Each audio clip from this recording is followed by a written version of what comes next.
Actually started back in 2004 by this guy, David Weck. David Weck is the creator or inventor of the Bosu ball. So if you're not familiar with that, in your gym, you may have noticed that there is sometimes a kind of like a yoga ball, but cut in half with a hard plastic on one side. And you can kind of use it either as you stand on it to balance, or you can even do push-ups on it by holding the grips on the side and having that ball there so that you get a bit more of that balance workout in. So he's the guy who invented rope flow.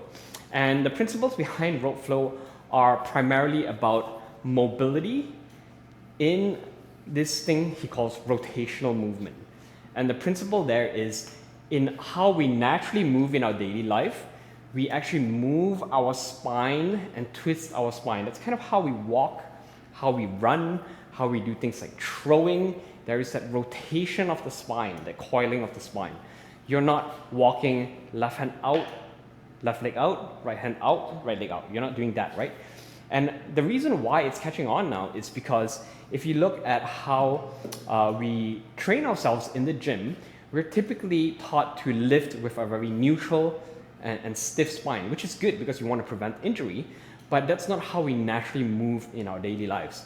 And the challenge with that is the more we train for something, the more we get that something, right? And the more we train our spine to be stiff, the more stiff our spine is going to become. So we want to make sure that we are also encouraging that natural functional movement. And if you're not familiar with the term functional movement, I think this is something that I'm probably exposing myself more to now that I'm getting a bit older, is going into these exercise and fitness practices with the mindset of not only building strength, but building strength that we can use in our everyday life. So that's functional, it's not just aesthetic. So the key there is when you look at certain movements that you see when people are practicing rope flow, you will notice that there is a lot of movement both in the upper body and also in the lower body with the legs. You know, they're twisting, they're spinning, as opposed to when you're lifting weights, you are only moving usually in one single plane or this way, but your spine is static and stiff. Even if you're lifting, right, you're just going up and down, but you notice that your spine is usually straight. But when you are doing things like rope flow, you're twisting your back and you're turning around, things like that. And even if you compare it with, let's say, jump rope is great, I love it myself, but you see my spine is very static here. So I'm just going up and down. Even if I'm doing tricks and whatnot, my rope, because I have to maintain that momentum, and I can't break the momentum of where the rope is moving, I'm always going to find that my body is still a bit more straight and stiff in a single plane. So rope flow encourages you to move in different ways. It's very much like, the way I see it is, it's like Tai Chi with a rope. And if you compare it to some of the other fitness practices out there, like yoga, kettlebell flow, mace flow, rope flow is very similar. I personally chose rope flow as my starting point for this type of rotational training because I found it to be the lowest impact, most gentlest, and low risk kind of way of doing it. And I would say that the other ones neither are right or wrong, it's just a matter of preference. If you do things like kettlebell or mace flow, because the weight is a bit heavier, you will find that you are building more strength as well. So it's not a bad thing, but if you're just trying to get used to the movements, there is a much lower risk because the rope is so gentle, so soft, and relatively light as well. So with rope flow, the key movements, you don't really need to get into fancy tricks. There are only, I would say, in my opinion, two main moves that you really need to learn to get most of the benefits. The others are complementary. All of them, at the end of the day, it's more about making the practice a bit more fun. It looks kind of cool, but people love to do it because they're learning new things, learning new tricks. It's kind of like a game, right? You're unlocking new levels as well. But the main ones is, number one here is the dragon roll. So the dragon roll, as you can see from my movements here, it's a bit of that shoulder mobility. You're closing the shoulder, opening the shoulder, but you're also twisting and moving your spine as well. So that's a bit of that lower back workout and that shoulder workout. The second one, which is my favorite, is the underhand movements, particularly this one, the underhand race and chase, or also known as the underhand figure 8.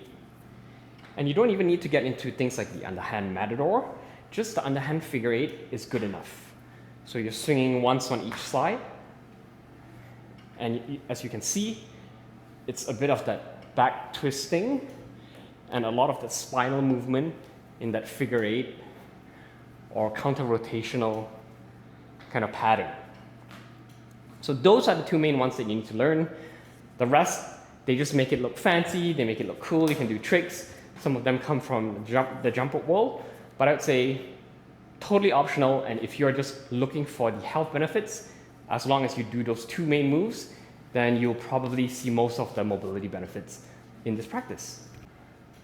How does it compare? I would say it's not a substitute to weight training. I definitely still do weight training myself, but I love to do it because it's a great warm-up exercise. You can use it for cooling down. You can even turn it into cardio without any kind of impact. So you see, I'm not running, I'm not jumping, and I found that good for me because I have knee problems now that I'm a bit older. I can't run too much, but you can just amp up the speed and you can still get your heart rate going just by moving like so, right? So you can still definitely get a cardio workout in it.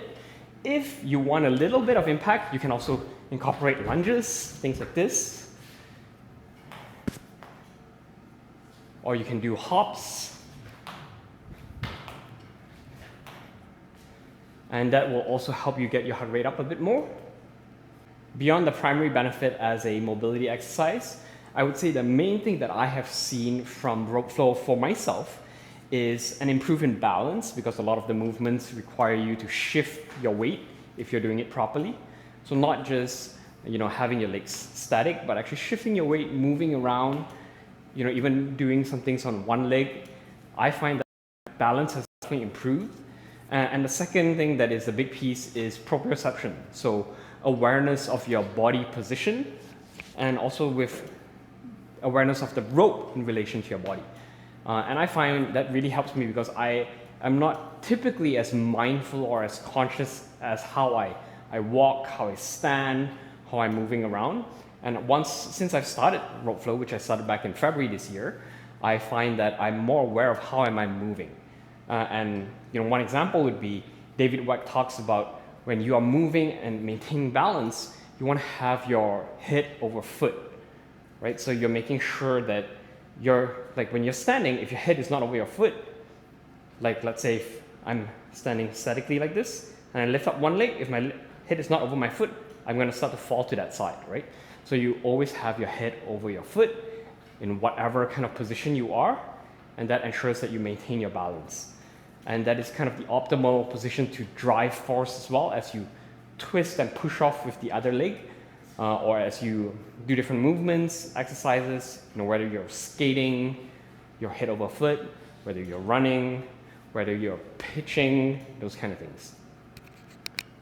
And if you'd like to give this rope floating a try, any rope that you have at home should work. If you have a skipping rope, a clothesline, or even a belt.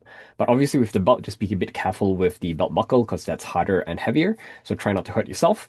But any rope with some weight or heft to it works best. Skipping ropes generally are a bit on the lighter end, especially those PVC ropes. So you may not be able to get a feel of the rope as much, but it should still give you a sense of the main movements. And quick shameless plug, if you are looking for a rope, I do manufacture and sell them as well. You can check out my website, trgflow.com, and you can use the discount code YT10 to get 10% off any of the ropes on the website at any time.